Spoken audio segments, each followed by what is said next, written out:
Hey, my friend, so glad that you are with me on the podcast today. I want to introduce a brand new friend of mine, Fred Koehler, who is, like a lot of us, kind of a polymath creative, has his hands in a lot of different things. But Fred, man, so glad that you're here. Welcome. Yeah, thank you. Thanks for having me on the show. Excited to be here to talk about. Well, I mean, we can talk about anything you want. That's right. We're artists. We can do that, right? We can talk Yes, about whatever. yes, So we can go down all the rabbit trails. that's right. As I was getting to know you on your website and just via email, getting ready for this, I just had to chuckle. I'm like, yep, Fred is like me, and like a lot of us, just has his hands in a lot of different things creatively. So, kind of give us a picture for those folks who are just getting to know you, kind of who you are and what you do creatively. Sure, absolutely. My passion is story, no matter how you wrap it up, and that probably stems from telling a lot of stories as a kid, as my mom would call lying. But Exactly. but no, I always wanted to be a working artist, and I knew all I really knew of working artists that most of them starved to death in New York City as they warmed themselves over the single candle that they had left. So instead of going down the fine arts path, I studied design so that I could get a job in advertising. And then started an advertising agency and found out that I hated advertising, and so kind of returned to my roots and my passion of working in story and in children's literature, and so eventually worked up my portfolio and got to the place where I have publishers hiring me to either illustrate children's books or write and illustrate both children's books and children's novels. That's wonderful. We work with so many visual artists in our mentoring program and all that who are trying to make that step from, hobby to part time or full time vocation. And it's interesting, I think, for those of us who have experienced success and are into that. It's amazing how connections along the way in those inside routes, just kind of like you said, I was starting to be a fine artist, but then I got into publishing, but now I'm actually able to use some of my art because of the people that I met. Absolutely. And it's like God doesn't waste anything, does it? Does he, on our journey? No, no, but he doesn't always tell us where we're going, and that can be frustrating. I feel like a lot of artists are very particular, and they like to have all their ducks in a row. There are those of us who are like that, and then there are all those of us who are just happy to kind of wander out into the woods with a backpack and a couple of apples in it. I was always the one who wanted everything really buttoned up, and I wanted my direction to be Sure. to be super solid, and uh, you know, God is softening me to that in these days. Absolutely. Absolutely. One of the things that I love about our creative God is that he is a God of story. You mentioned story, and Jesus came as a story wrapped in flesh, right? I mean, God chose to redeem and restore the world to the kingdom through story, the story of Jesus and the story of the Bible, and just the biblical narrative that we all know. Why do you think story is so important, and so important for us as both believers and as creatives to make a part of our story? Yeah. Oh, that's such a good question. I mean, storytelling is really like the paradigm by which we transfer knowledge from one person to Mm, another, and it's the way that we change people's minds and change their hearts, because if a homeless person comes up to me and says, hey man, you got $2, I might say no. But if a homeless person comes up to me and says, hey man, I got my wife and my newborn in the car around the corner, and I can't. I just need to get a little gas, and you don't even have to give me the money. But would you take my gas can and fill it for me? I'm really embarrassed to ask you this, but could you help me? yeah, Like, that's a person. Okay, yeah, let me fill your gas tank. Let right. me buy you a sandwich. Let me like get you guys on your way. It's that element of vulnerability when you can reach out to somebody else and just kind of expose your failure to somebody else. That's when they realize, okay, this is an authentic person, and this is someone that I can trust and engage with. And when God reveals his itself to us in that way through his son, I mean, like, oh, yeah, it gives me goosebumps. I always think it makes really religious people nervous when you start to talk about the way that Jesus did life and did story, because Jesus didn't come with a rule book, right? Or the 10 things you need to do to get your life ready. He came Yep. and told stories that made religious people nervous, but it connected our hearts. And I Yep. always tell artists, from a marketing perspective, I said, nobody buys art because they need it. They buy because of connection. And I think that connection, just like you said, happens through story. And I think I don't know, I'm just interested in your perspective. I think as creative people, we have to be, whatever our medium may be, we have to be excellent storytellers to be able to do what we love to do creatively, and potentially make a living from it, don't we? Yeah, I would agree with that 100%. The part-time gig that I have right now, so I've got my book work and my illustration work, and then I've got some other opportunities going on. But I Yeah, work part-time for an architecture firm uh, that has a big art department, and I have never, you don't want me to design a building for you. You don't even want me to draw the building for you. But when I met with, this architect, and I just told him the story of how I was struggling to be an artist that could, take care of his family and succeed both in the arts and at life. I mean, right? Isn't that the point for all of us as artists? Is you just try sure. and succeed at both things.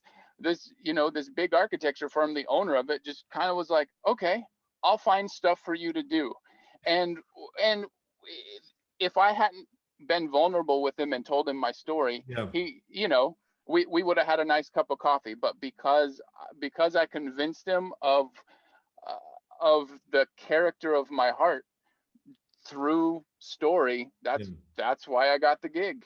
yeah, absolutely. It's those personal connections, those divine appointments, right, that God sets up for us along the way. And I think all of us, as we look back on our story, we realize that there's no way that we'd be where we are had we not made this turn or that turn, or this thing happened or that thing happened, this disaster happened or whatever. And I know for Yep. you, like all of us, your life has not been perfect along the way. What's been your story? Oh goodness. So if you look at my art, and if you look in my books, um, excuse me, you'll see a theme that recurs in there of sinking ships. Mm, And I grew up in a family of outdoors people, yeah, and I believe my mom tells the story of when I was an infant, that my dad was out fishing on a lake somewhere on a little island, and a storm came up, and they raced it back to the docks, and he's literally like got me tucked under one arm like a football, as like the lightning is striking all around and the rain is pouring down into my face, and I think that was kind of like a foreshadowing of what was to come, because it just seems that the more time you spend outdoors, the more the closer you are to a disastrous kind of accident. And so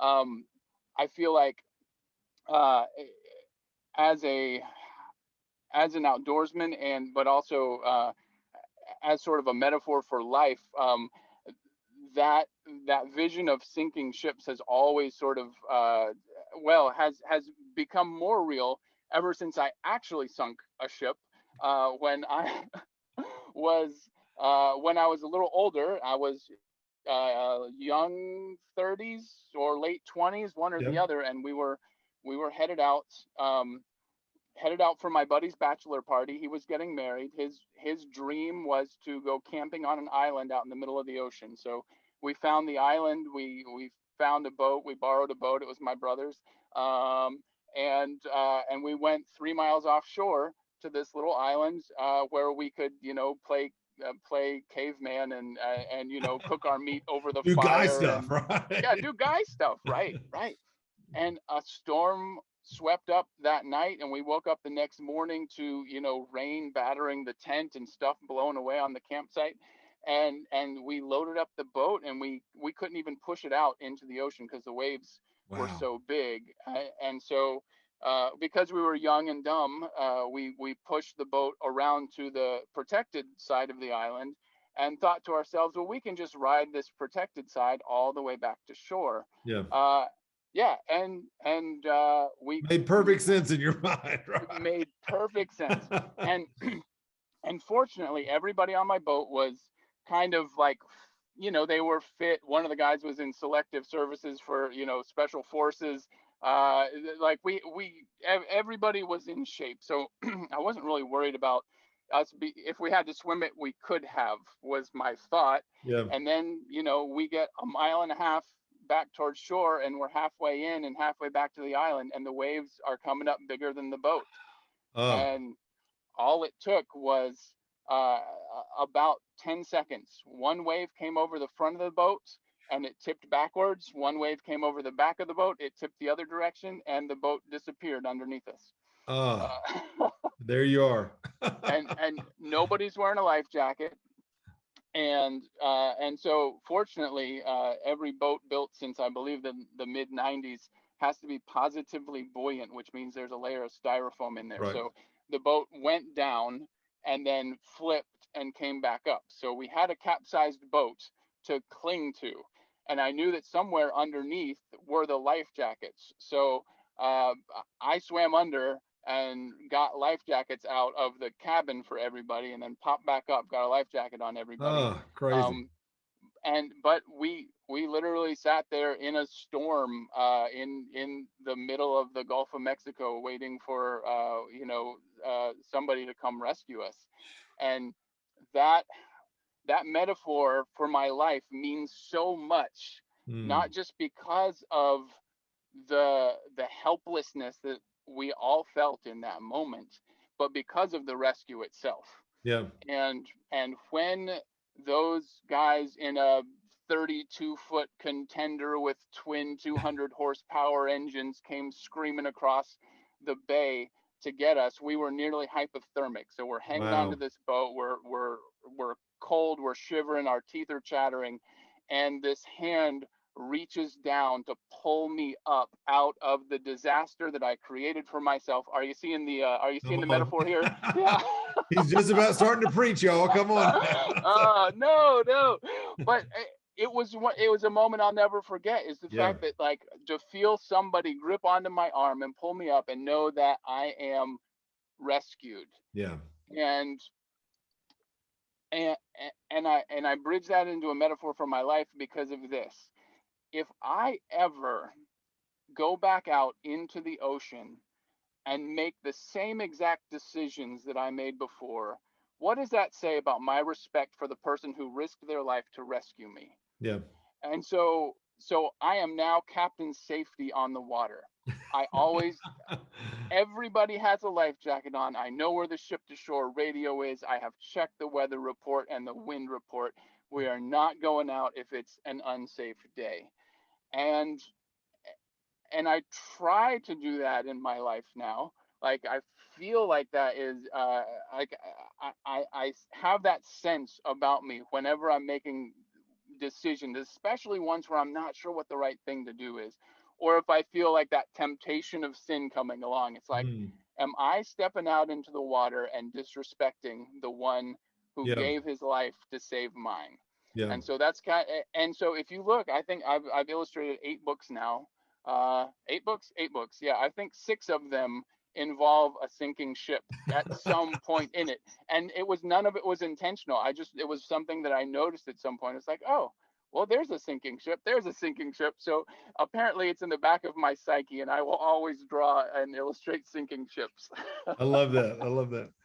You know, we talk a lot in our community and on this podcast about operating out of an identity of sonship rather than an orphan, and really knowing who we are in Christ and that sort of thing. And, when you talk about being rescued and this desire then to do everything you can to not go back to those bad patterns of whatever the pattern may be or whatever the rescue point may have been in your life, where have you found is that place for you where you're operating out of a healthy identity to please the Lord, walk with him, walk worthy of the calling, that sort of thing.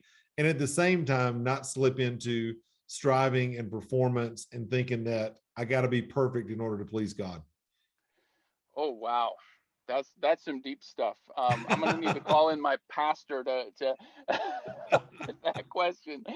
I know where I'm tempted the most to step out of that line of thinking, and it, I mean, it has to do with business, and it has to do with success, and it has to Mm, do with being known, because there's always one more thing you can do. There's yeah. always you can always put up one more social media post. You can always, reach out to one more person on the PR side of things, and, and there's a there's a stillness to God that escapes me so much. And I find Mm, myself when I'm saying my morning prayers a lot.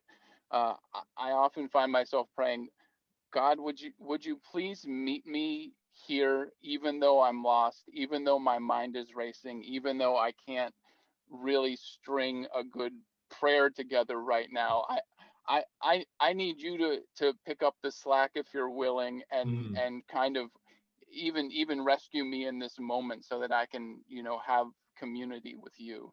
yeah. And and I, most days he is faithful and he meets me there, and then some days my dumb brain just keeps spinning and spinning and spinning, and I can't stop thinking about the to-do lists and the, Yeah.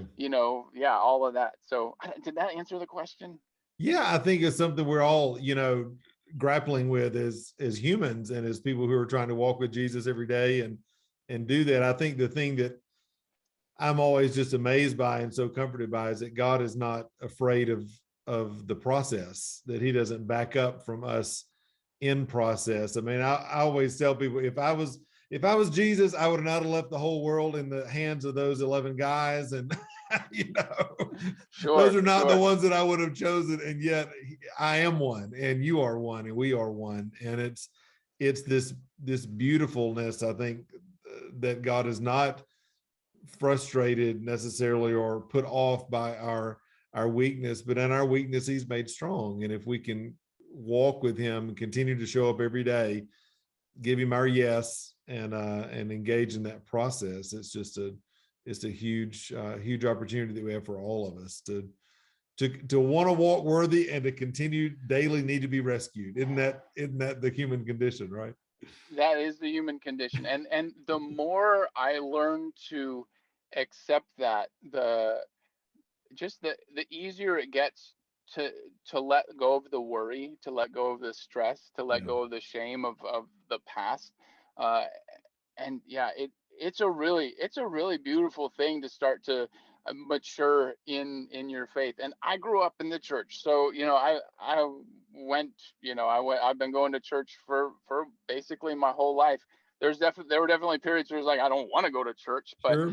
uh but to start to really see God unveil His story, uh, not just His story for the world, but His story in my life. I mean, it's a beautiful thing.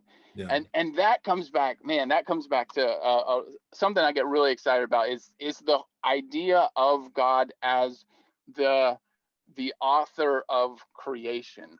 And Mm, so, as a writer and as an artist and as fellow creatives out there, we we probably get a more interesting picture of God than a lot of folks, because the creative process that we use and the curiosity and the imagination and delight that comes from what we create, that was given to us by God. that's right.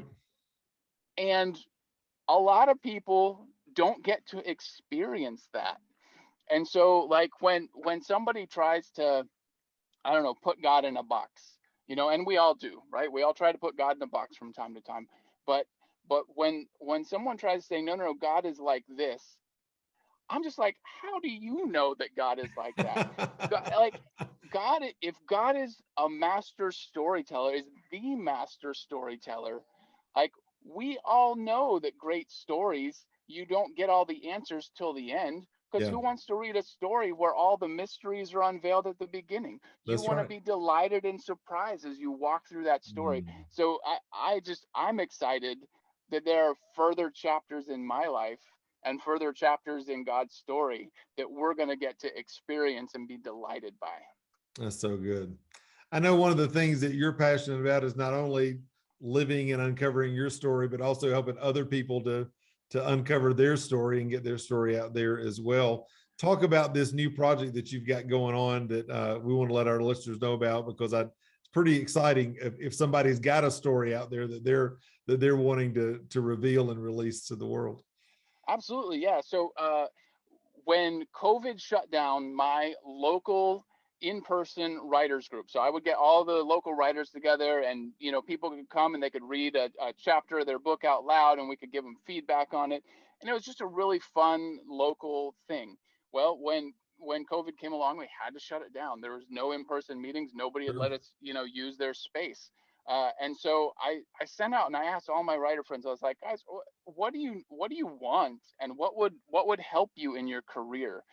And the feedback that I got, and I actually did a formal survey and got all this data, and the feedback that I got was we just want somebody to walk alongside us as we write, and we want to know what we can do with that writing. Like, how do we transition from being writers to getting our books published and out there in the world? Sure. And I thought to myself, oh, well, there isn't really something that does that for you. So I called up a bunch of my friends who are editors and agents and fellow authors, and I was like, hey, what if we put together a curriculum that uh, that we got a new workshop every month, but every month it took you through a different element of writing that led up to you pitching your novel to publishers. And everybody I talked to was like, holy cow, that's a really fun idea. That could be really awesome.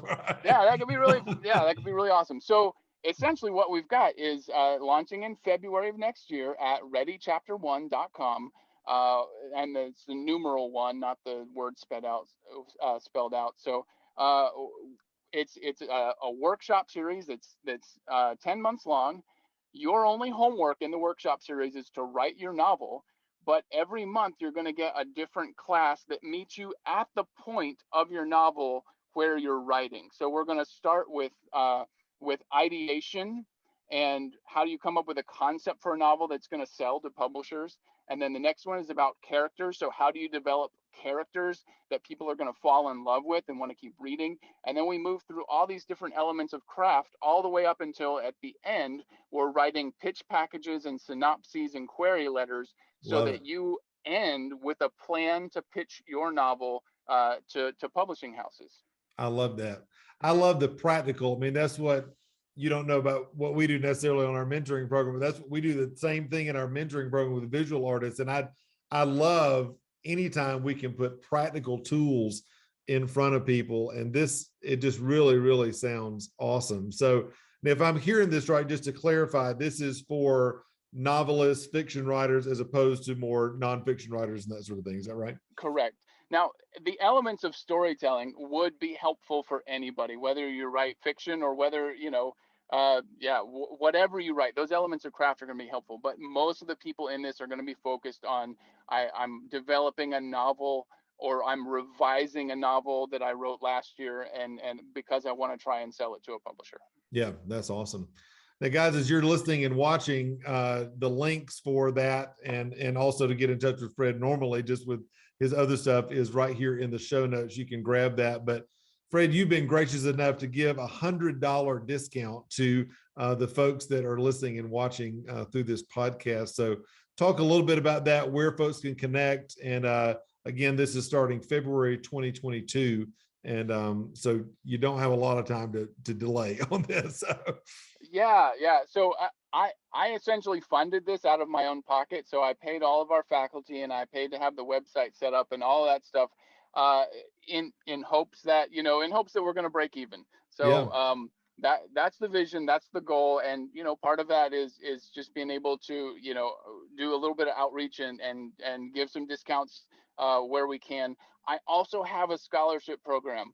I came from nothing. Now, we weren't dirt floor poor, but I am one generation removed from like trailer parks. Wow. So, uh, so for me, the opportunities that I've had to grow as an artist and to be mentored and learn have taken me to places that I really statistically shouldn't be at as an artist and as a storyteller. So I want to make sure that nobody misses out on an opportunity like this just because they don't have the funds for it. So That's great. there's a scholarship program. All you have to do to apply for that is have a statement of interest, and that can be your background. It can be your financial situation. It can be that you're an underrepresented voice. I'm interested in anyone who has a great story to tell, and you've got to Mm, upload the first 500 words of your work in progress. so And we're good. going to pick a lot of scholarship winners because we want to fill this with folks who have the potential to go somewhere with their writing career. I love that. Well, I think that's just the nature of the kingdom, right? We've been transformed to be agents of transformation, ambassadors of transformation. And I love that the things that God's doing in you, you're turning around and reaching out to others and offering that opportunity. And that's what the kingdom is all about. So Fred, thank you so much for being on the podcast today. Give everybody real quick, I know we got the links in the show notes, but real quick where they can just get to know you more and connect with you on social and that sort of thing. Absolutely. So my website is www.ilikefred.com. That is again a mantra that I tell myself so that I don't get depressed. And then uh, the program is at www.readychapter1.com. That's the numeral one. And I'm on Facebook and Instagram and Twitter. I'm probably best on Facebook, which I think means I'm middle aged. But We won't tell anybody, right? no, I'm trying to get better on Instagram, but mostly on Instagram I post fishing pictures and stuff from my mountain hikes and things like that. So, but connect me with me anywhere. I'm happy to chat with anybody. Send me questions. You know, I want to help the world tell better stories. I love that. Well, I like Fred. I know our listeners now like Fred. And thank you, Fred, for being on the podcast today. It's been a joy to get to know you more and share your story.